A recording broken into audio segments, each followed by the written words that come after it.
Good morning, class. We're going to continue on this idea of division, and we're going to look at section 5.3 today. And the title of the lesson is Monomial Factors of Polynomials. Now, the first thing we're going to do is we're going to divide. We're going to divide our polynomial, remember polynomial, many nomials, by a monomial by 1. Okay?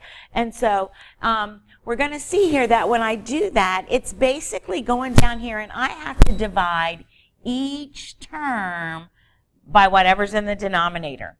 So if I look here, I've got my polynomial in the top, my monomial in the bottom, and now we say that 4x divided by 2 is 2x, and then we say negative 6 divided by 2 is negative 3.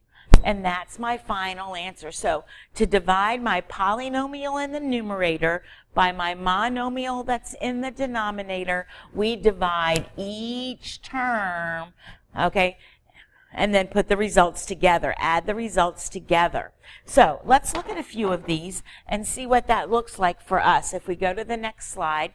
Now, when they start throwing letters and numbers in, because it's a letter thing and it's a number thing, sometimes I find it's easier to write it under each term, and I'll show you what I mean in a minute.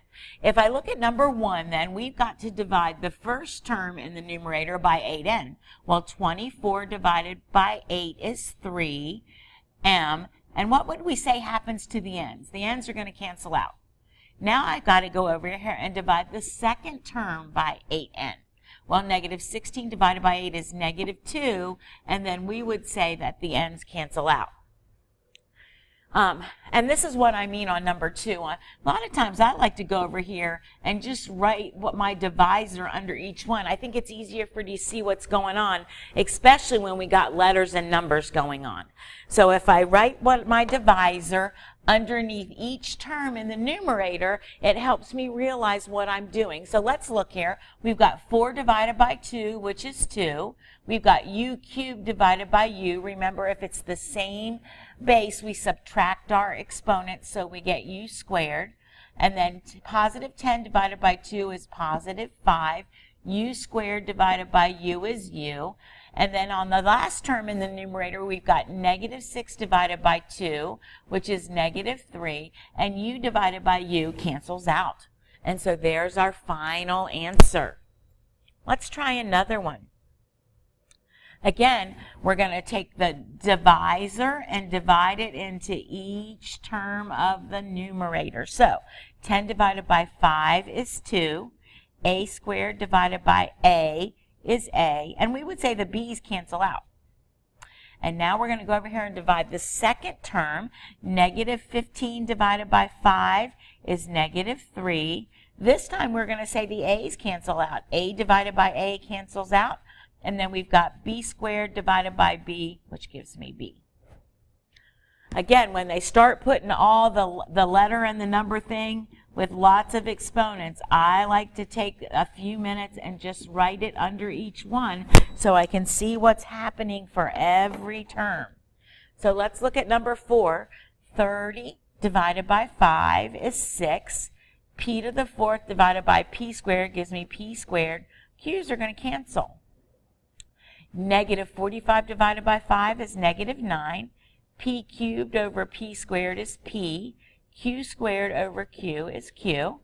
And let's go to the last term and divide. 15 divided by 5 is 3.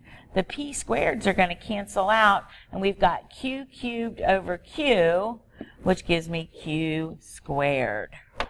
All right? Okay, so when we're dividing a polynomial by a monomial, we just go through and multiply each term in the numerator by the term in the denominator. Now, we're going to start a new battle, okay? And this new battle is called factoring. What does it mean to factor a polynomial? Now, here's our definition. It says to express a polynomial as a product. So if it's a product, it's multiplications involved, of the greatest monomial factor of the polynomial, or its GCF. Remember, we spent some time yesterday looking at that, and its remaining factors. Okay? So when we get done, it really looks like distributed property. And we're going to find that factoring a polynomial is the inverse or the opposite of distributed property. So let's look here at my first problem for us. We've got 18x minus 12y plus 36. Now we've got to find the GCF of its terms. Now if you remember yesterday, we had 3 easy steps to do that. First thing we do is we look at the numbers. We've got 18, 12, and 36. What is my GCF? What is my greatest common factor of those numbers? Well, I don't think we need to do double or triple cake on that. I think we know our multiplication tables pretty well. And we could see that the GCF of those 3 terms is, for the number part, is 6. Now let's look. Is there a letter part?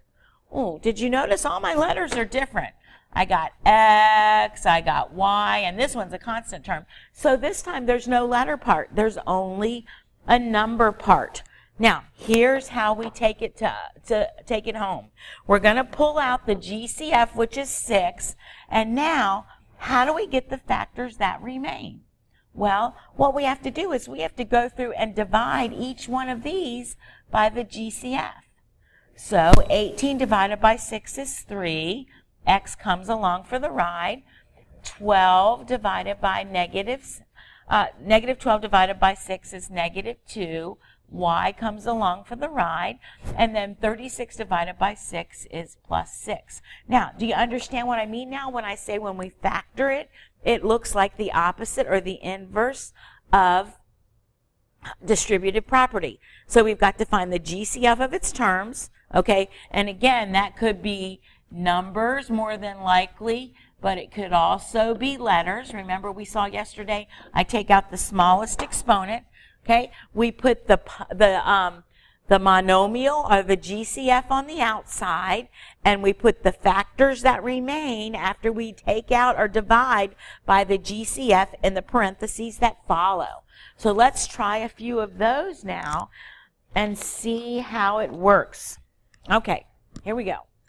So let's look at number 1. Well, let's find the GCF of those terms. So the first thing we have to do is we have to look at the numbers. So if I look at the numbers, well, between 14 and 21, what's my common factor? Yeah, my common factor is 7. Now, so also got to look at the letter. It's a number thing and a letter thing. If I have C cubed and C, which one are we going to take out? Because they're common to both. That's right. We're going to take out the C because it is the smallest exponent. Now remember, we've got to put a parentheses here and get the factors that remain. So we're going to go back and divide each term by our GCF. So 14 divided by 7 is 2. C cubed divided by C is C squared. Okay? Negative 21 divided by 7 is negative 3. And the C's cancel out.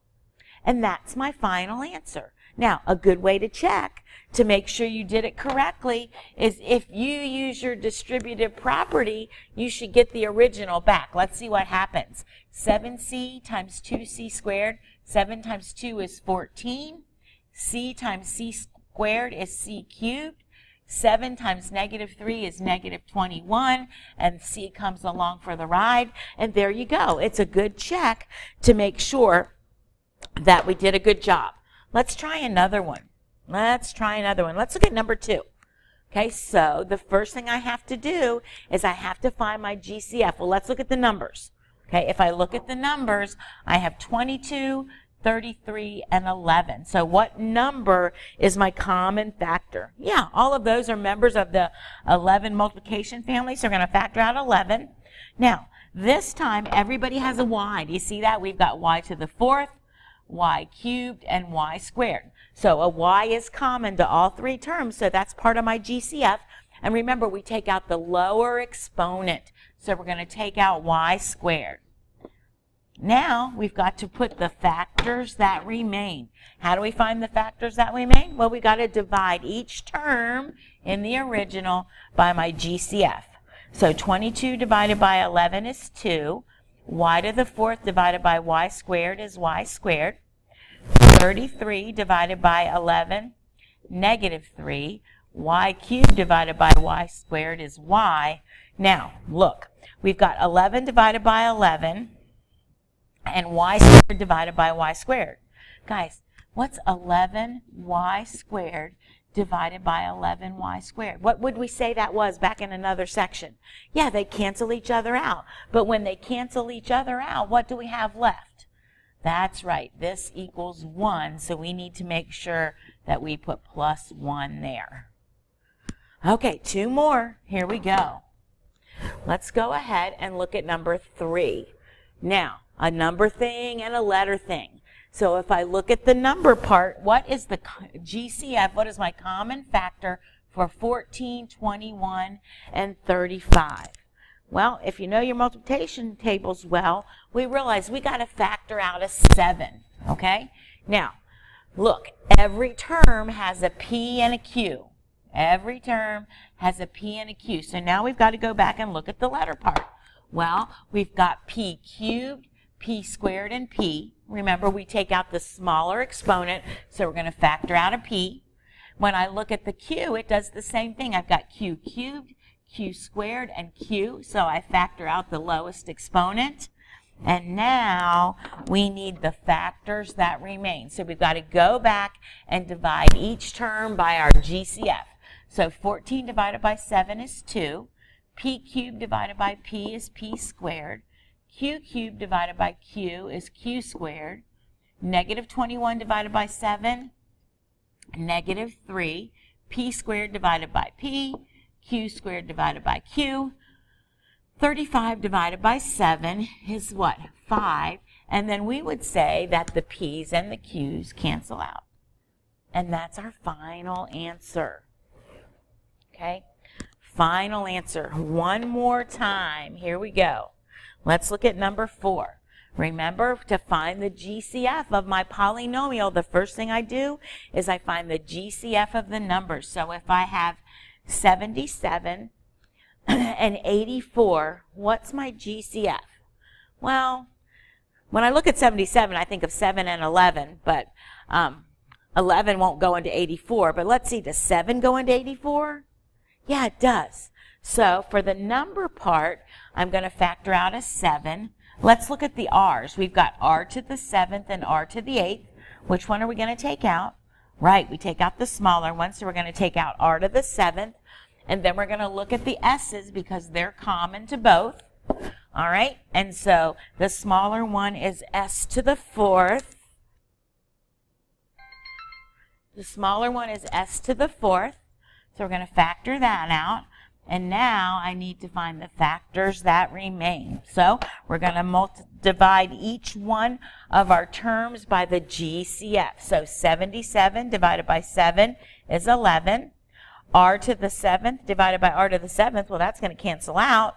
And then we have S to the 7th, S to the 4th, which gives me S cubed. And now we do it to the second term there. We've got 84 divided by 7. That's going to be negative 12. And we've got r to the 8th divided by r to the 7th, which is r. And this time my s's are going to cancel out because we have s to the 4th and s to the 4th. Okay? So game plan for today, we've got to multiply. But then the other bigger, not multiply, I'm sorry. We're going to divide my polynomial by the monomial in the denominator. But bigger picture to get ready for the rest of chapter 5 is this idea of factoring. And remember, the steps that we saw are right here on this slide, okay? We're going to write it as a product, which means multiplication. We find the greatest monomial factor, the GCF of its terms, and we multiply it by the factors that remain. Okay, you may start your homework.